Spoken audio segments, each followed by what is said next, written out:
আসসালামু আলাইকুম ওয়া রাহমাতুল্লাহি ওয়া বারাকাতুহু। প্রিয় সামিঈন হযরত, আমরা প্রত্যেকে জ্ঞানী সম্পূর্ণ ব্যক্তিত্ব।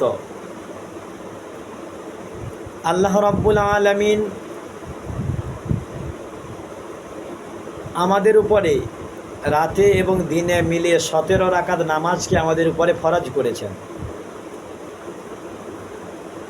এবং এই 17 রাকাত নামাজ যে ফরজ করেছেন আল্লাহ রাব্বুল আলামিন, যদি আমরা এই 17 রাকাত নামাজকে যদি সময় মতো আদায় করি, তাহলে আমাদের জন্য আল্লাহ রাব্বুল আলামিনের কাছে কি ইনাম আছে, কি পুরস্কার আছে, কি ফ্যাসিলিটি আছে আল্লাহ রাব্বুল আলামিনের কাছে আমরা কি জানি? তাই আজকেরকার ভিডিওতে এই 17 রাকাত নামাজকে যদি কোনো পুরুষ কিংবা মহিলা, মর্দ কিংবা আওরত যদি কেউ আদায় করে, যত্ন সহকারে তার জীবনে বাস্তবায়ন যদি করতে পারে, আল্লাহ রাব্বুল আলামিন বলছেন, যদি কোনো বান্দা কোনো বান্দি জোহরের 4 রাকাত ফরজ নামাজ এবং আসরের 4 রাকাত ফরজ নামাজ, মোট দিনে 8 রাকাত ফরজ নামাজ, এই 8 রাকাত ফরজ নামাজের ব্যাপারে যদি কেউ যত্নবান হয়, তার জীবনে যদি মামুল বানিয়ে নেয়, এই 8 রাকাত নামাজকে যদি সময় মতো যদি আদায় করে, তাহলে আল্লাহ রাব্বুল আলামিন তার জন্যে জান্নাতের 8টি দরজা তার জন্য খুলে দেওয়া হবে। বলা হবে, তুমি যে দরজা থেকে চাও জান্নাতে প্রবেশ করতে পারো। তারপরে থাকলো মাগরিবের 3 রাকাত ফরজ নামাজ এবং ইশারের 4 রাকাত ফরজ নামাজ, মোট 7 রাকাত ফরজ নামাজ। আল্লাহ রাব্বুল আলামিনের এই 7 রাকাত ফরজ নামাজ যদি কেউ যত্ন সহকারে তার জীবনে মামুল বানায়, সর্বদা যদি আদায় করে, আল্লাহ রাব্বুল আলামিন জাহান্নামের তার জন্য 7টি দরওয়াজাকে আল্লাহ রাব্বুল আলামিন বন্ধ করে দেবেন। এবার আমরা ভাবি, কোনো বান্দা বান্দির জন্যে যদি জাহান্নামের মোট এমনি 7টা দরজা, কোনো বান্দা বান্দির জন্যে যদি 7টা জাহান্নামের দরজাকে বন্ধ করে দেওয়া হয়, তাহলে ওই বান্দা কিংবা ওই বান্দির কি আর জাহান্নামে যাওয়া লাগবে? তার জাহান্নামে যাওয়ার আর কোনো পন্থা থাকবে না, কোনো রাস্তা থাকবে না, আল্লাহ বন্ধ করে দেবে। হয়ে গেল 15 রাকাত নামাজ, বাকি থাকলো ফজরের 2 রাকাত ফরজ নামাজ। ফজরের 2 রাকাত ফরজ নামাজ যদি কেউ সময় মতো আদায় করে, তার জীবনে মামুল বানিয়ে নেয়, সর্বদা পড়ে, আল্লাহ রাব্বুল আলামিন এই যে ফজরের ফরজ নামাজটা দিয়েছে, না রাতের বেলা না সকালবেলা, দুটো সময়ের মধ্যবর্তী সময়ে এই নামাজটা আল্লাহ রাব্বুল আলামিন ফরজ করেছেন, পড়ার হুকুম দিয়েছেন। এই ফজরের 2 রাকাত ফরজ নামাজ যদি কেউ আদায় করে সর্বদা, আল্লাহ রাব্বুল আলামিন দিনে এবং রাতে তার সমস্ত গুনাহকে আল্লাহ তাআলা মাফ করে দেবেন। এই নামাজের কত ফজিলত জানেন? আল্লাহ নবী মুহাম্মদ সাল্লাল্লাহু আলাইহি ওয়াসাল্লাম সাহাবায়ে কিরামদের মজলিসে বলছেন যে, আমার সাহাবারা, কোনো মানুষের ঘরের সামনে যদি বড় একটা নহর থাকে, আর সেই নহর থেকে যদি সর্বদা পানি প্রবাহিত যদি হয়, সর্বদা পানি যদি প্রবাহিত হয়, আর ওই বান্দা ওই বান্দি যার ঘরের সামনে নহর প্রবাহিত, সে যদি দিনে 5 বার করে গোসল করে, তাহলে তার শরীরে কি কোনো ময়লা মাটি ধুলো বালি লেগে থাকতে পারে?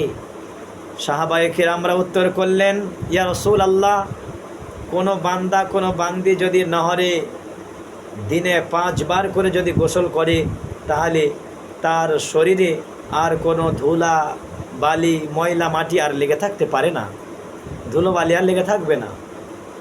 আল্লাহ নবী বললেন, ঠিক অনুরূপভাবে 5 জাগানা নামাজকে যদি কেউ হেফাজত করে, সর্বদা মামুল বানিয়ে নেয়, যত্ন সহকারে পড়ে, তার কোনো গুনাহ থাকে না, সে একমাত্র জান্নাতের হকদার হয়ে যায়। নামাজের সম্বন্ধে আল্লাহ নবী সাল্লাল্লাহু আলাইহি ওয়াসাল্লাম বলেন, কিয়ামতের কঠিনতম দিনে বান্দাকে যে বিষয়ে হিসাব নেওয়া হবে সর্বপ্রথম, সেটা হচ্ছে নামাজ। নবীজি বলছেন, আউয়ালু মা ইউহাসাবু বিহিল আবদু ইয়াউমাল কিয়ামাতিস সালাহ। অপর জায়গায় বর্ণনার মধ্যে পাওয়া যায়, নবীজি বলেন, আস সালাতু মিফতাহুল জান্নাহ, অর্থাৎ নামাজ জান্নাতের চাবি। একটা ঘরে প্রবেশ করতে গেলে যেমন চাবি দিয়ে তালা পাগ মেরে খুলতে হয়, ঠিক অনুরূপভাবে তুমি যদি 5 ওয়াক্ত নামাজের ব্যাপারে যদি যত্নবান হতে পারো, তাহলে জান্নাতে ঢোকার চাবি তুমি পেয়ে গেলে তুমি জান্নাতেও যেতে পারবে। অপর বর্ণনার মধ্যে পাওয়া যায়, বলা হয়েছে as-salatu মিরাজুল মুমিনিন, নামাজ মুমিনদের জন্য মিরাজ, সিঁড়ি। তবকা তবকা যত নামাজ পড়বে, বান্দা বান্দি নামাজের ব্যাপারে যত যত্নবান হবে, তত সম্মানের চেয়ারে সমাসীন হতে পারবে। আস্তে আস্তে করে তার মর্যাদা ধাপকে ধাপ আল্লাহ রাব্বুল আলামিনের কাছে বাড়তে থাকবে। আল্লাহ রাব্বুল আলামিন কোরআনে কারিমের ভিতরে 82 জায়গায় শুধু নামাজের কথা উল্লেখ করেছেন।